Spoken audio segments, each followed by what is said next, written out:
పశ్చిమ గోదావరి జిల్లా ఆకువీడిలో ఉద్రిక్తత చోటు చేసుకుంది. పెద్దపేటలోని రామాలయాన్ని సందర్శించడానికి వెళ్లిన డిప్యూటీ స్పీకర్ రఘురామకృష్ణరాజును అడ్డుకుని దాడికి యత్నించింది ఒక వర్గం. వెంటనే అప్రమత్తమైన పోలీసులు రఘురామకృష్ణరాజును క్షేమంగా బయటకు తీసుకొచ్చారు. దాడికి యత్నించిన వారిని కూటమి నాయకులు అడ్డుకున్నారు. కూటమి నాయకులపై మేకులు, కర్రలు, రాడ్లతో దాడి చేశారు. దీంతో పలువురు కూటమి కార్యకర్తలకు తీవ్ర గాయాలయ్యారు.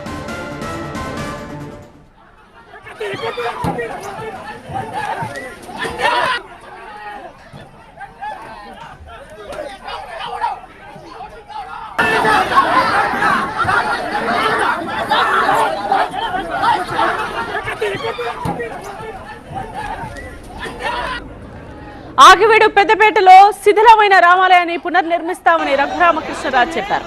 అయితే ఆ స్థలంలో నందమ్మ గుడి ఉండేదని కొందరు ఆందోళన చేస్తున్నారు.